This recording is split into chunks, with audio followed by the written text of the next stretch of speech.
Somehow, the Kinect returned. For the last few days, I can't stop getting ads for a new video game console called the Nex Playground. The Nex Playground advertises itself as the smart little cube with active games that turn your living room into an arcade, gym, dojo, theme park, and more. How can there be more? Isn't that all the places? Also, aren't a gym and a dojo kind of the same thing? The Verge said, with the Nex Playground, kids can stay active with motion-controlled games instead of lounging, because that worked so great the first time. Zap their energy, not hers. Who the hell is her? Also, that is the ugliest logo I have ever seen, oh my god. I've heard of minimalism, but this is ridiculous. It looks like a mouse took bites out of it. It's giving Swiss cheese. Speaking of ugly, there's just something about the way this thing looks that I just don't like. Definitely not a fan of the fact that it has no camera cover, especially when you add in no discernible power button. I've seen some sources say that it uses AI for the motion tracking technology, but honestly, I'm pretty sure it's just the same technology we've had for decades and they're just using the word AI because it gets investors all hot and bothered.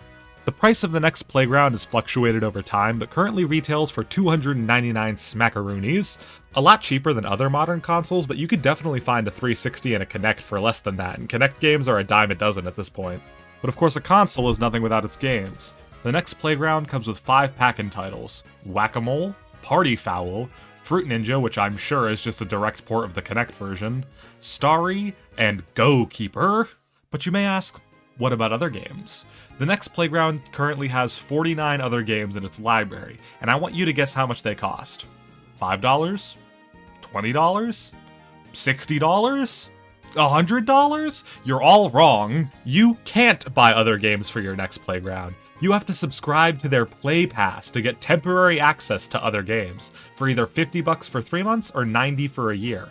If you're not willing to fork over 90 bones a year, congratulations. You just spent $300 on a Fruit Ninja cube. Seriously, who would ever spend $300 on this thing?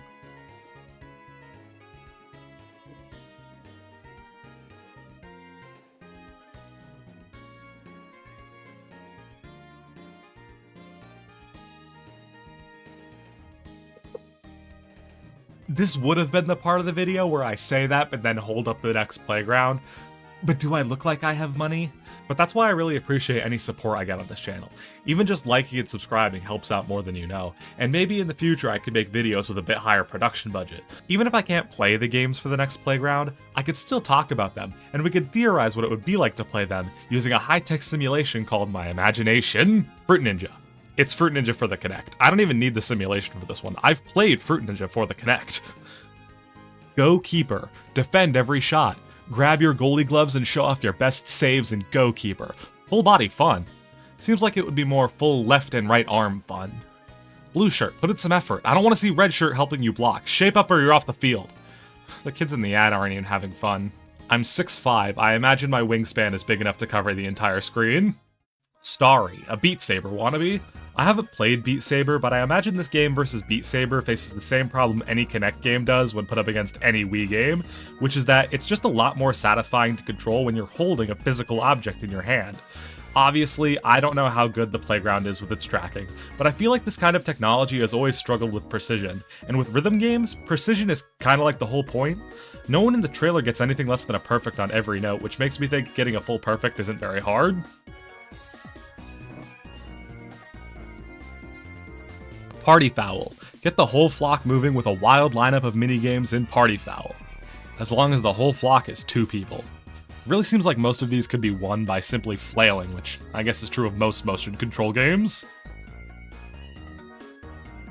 Whack-A-Mole. You're not gonna believe this? It's Whack-A-Mole. This one I know you could win by flailing because the people in the trailer are doing it. Next Pet Puppies. It's Nintendogs. You know, I've always wanted a dog I can't actually pet. All I've got is this stupid tangible dog. Brickbuster. It's Breakout. You know, from 1976. Real innovative stuff here. Truly reinventing screen time with this one. Yeah, let's all gather around, sit on the couch, and watch Dad play Breakout by stepping slightly to the left and right. I love family game night. Family Fitness Challenge. Game on, trophy emoji. That's all they have to say about it? Just another arcade-style minigame collection. Get your heart pumping in the hurdle race and relay challenges. Kickball in the obstacle course put your reaction skills to the test. Oh, it's just those 4? Compete versus other families. Dad, please, I'm tired. No one rests until we overtake the goddamn Johnsons on the leaderboards, okay? Now get up. If you hit 1 hurdle, no dinner for you.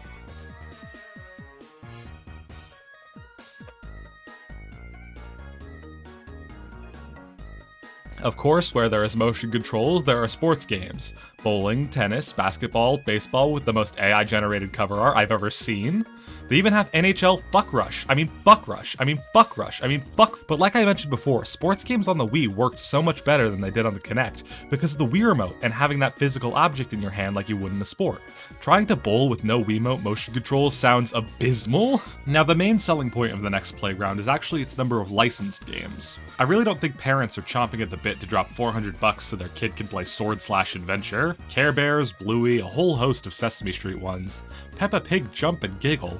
Couldn't I just jump and giggle? I don't need a $400 cube for that. They seem really proud of this Avatar one. It keeps showing up in the ads, which seems weird to me as literally no one in their target audience was born while the show was airing. The trailer for this one has an adult man playing it alone in his apartment and talking to his dog. Probably has to talk to his dog because while all his friends have PlayStations, Xboxes, and PCs, he decided to get a Nex Playground. I wasn't gonna mention the Kung Fu Panda one, but what do you think the trailer starts with? Po? Maybe Shifu? Nope, Asian child. Of course, not all the licensed games make as much sense. Kinect 4? Hungry Hungry Hippos? Rubik's Cube? There are a couple of dancing games, which makes sense. Dancing games have always been the games that work best, or frankly, at all with motion controls, but I feel like I could just put on a free YouTube video and follow along with that and get the same result. You know what they say, save the stupidest for last. 2048 ARMS? You know that game from 10 years ago, 2048? It's that, but with motion controls. Why does it track how many calories you burn? Most of that is going to come from just standing. Overall, I think the Nex Playground is probably just a waste of money for a technology that no one liked 16 years ago when it came out. And what the hell is this? God won't wait. Skip this today, regret it tomorrow.